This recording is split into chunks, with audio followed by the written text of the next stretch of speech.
बहुत खतरनाक साजिश है, हो सकती है।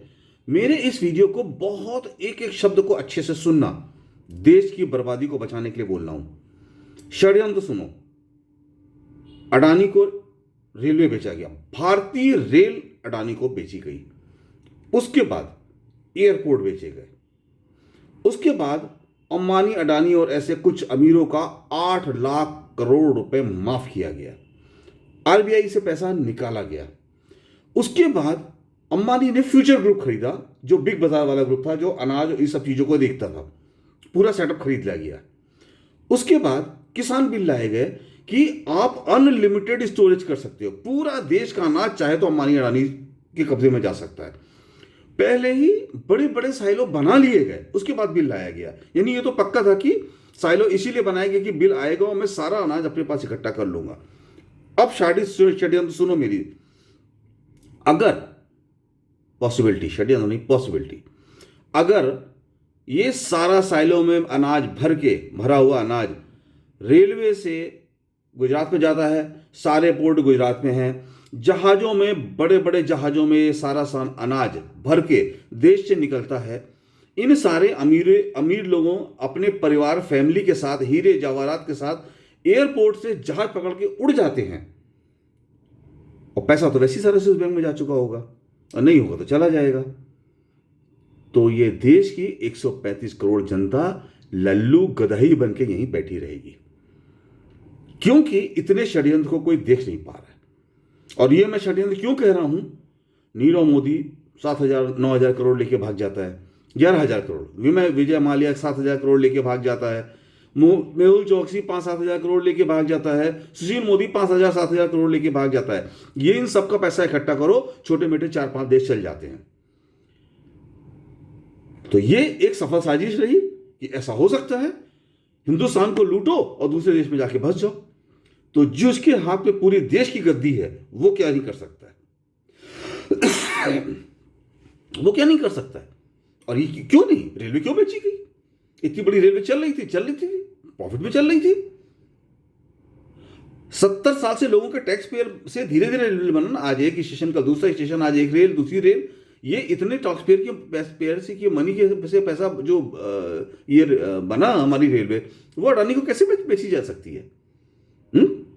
कोई राज्य होता तो नहीं चला पा रहे, तुम राज्य छोड़ दो, दूसरा राज्य चलाएगा, या तो चलाओ ठीक से। लेकिन आपको क्यों बेचा गया? देखिए, बड़ा सीधा सा मैं सोच रहा था तो मुझे लगा, साइलो में पूरा देश का अनाज भर दिया। जमाखोरी को हमारे यहाँ अपराध है, लेकिन जमाखोरी को कानून बना दिया गया कि अंबानी अडानी चाहे, ऐसे बड़े बिजनेसमैन चाहे, बड़े बड़े साइलो में पूरे प्रदेश का अनाज इकट्ठा कर सकते हैं। और रेलवे दे दिया गया कि उस अनाज को भर के पोर्ट तक ले आओ, गुजरात तक ले आओ। गुजरात में पोर्ट, सारे बड़े पोर्ट गुजरात में है, और वो भी सारे को प्राइवेटाइज कर दिए गए पोर्ट। तो अब उन पोर्टों में बड़े बड़े जो जहाज होते हैं, जिसमें विशाल सामान जाता है, 1.5 लाख 2 लाख DWT के जो डेड वेट टनेज के जहाज होते हैं, वो उसमें सामान भर के हजारों शिप छोड़ दिए जाएंगे। सारा अनाज इतना एक साथ, एक दिन में एक सारे शिपों से इतना अनाज ट्रांसपोर्ट हो सकता है 1 या 2 दिन में, कि वो 2 साल 3 साल तक बैठ के उसी अनाज से खा सकते हैं। पैसा तो ऑनलाइन ट्रांसफर होता है। 8 लाख करोड़ 9 लाख करोड़ कर्ज माफी हो चुका है। आरबीआई से पैसा, गवर्नमेंट ने आरबीआई से भी पैसा लेके लूट चुकी है। देश का पैसा कहां गया किसी को पता नहीं। रोजाना पेट्रोल सिलेंडर के दाम इसलिए बढ़ाए जा रहे हैं कि भाड़ में जाओ, मेरा तो पर्पज ही है कि मुझे तो भागना है। तुम मेरा कर क्या कर लोगे? मुझे तुम्हारे वोट चाहिए ही नहीं। जब तक रहूंगा ईवीएम से जीतूंगा, उसके बाद भाग जाऊंगा। मुझे लॉन्ग टर्म चाहिए ही नहीं, तो तुम चिल्लाते रहो। क्या नहीं हो सकता है?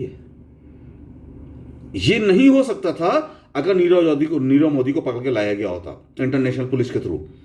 ये नहीं होता अगर मेहुल चौकसी, सुशील मोदी को लाया गया होता। लेकिन वो देशों का करोड़ों रुपए लेके हम गरीबों की मुंह का निवाला छीन के भागे हैं। गरीबों की रोटी, आम आदमी की रोटी छीन के भागे। वो सारे के सारे गुजराती थे और सक्सेसफुल होके भागे। तो अगर जिसके कब्जे में देश है, वो तो पूरे देश को लूट के भाग सकता है। वो क्यों नहीं ऐसा सोच सकता? और मैं क्यों ना ऐसा सोचूं? और मैं इसलिए ऐसा सोच रहा हूं कि मुझे अपने देश के बच्चों का भविष्य, अपने गरीबों के मुंह की निवाला रोटी, अपने वो जो किसान हैं और जो लोग हैं जो परेशान हो रहे हैं आज इस बात को लेके, उनका दर्द समझ में आता है। और अभी भी आज की डेट में करोड़ों, 50 लाख करोड़ भारतीय ऐसे हैं जिन गधों की तरह आज बैठे हुए घर में, उनको उस षड्यंत्र को नजर नहीं आ रहा। मैं षड्यंत्र बार बार नहीं कहता, षड्यंत्र भी हो सकता है और संभावना भी हो सकती है, लेकिन लोग पैसे लेके भागे और उनका कुछ नहीं हुआ, सक्सेसफुली आराम से रह रहे हैं, इसलिए मुझे तो ये षड्यंत्र लगता है। आगे भी ऐसे ही होगा। सोच लो, एयरपोर्ट उनके हैं, जहाज उनके पास से उड़ेंगे, उनकी फैमिली को लेके, उनके हीरे जवाहरात सबको लेके।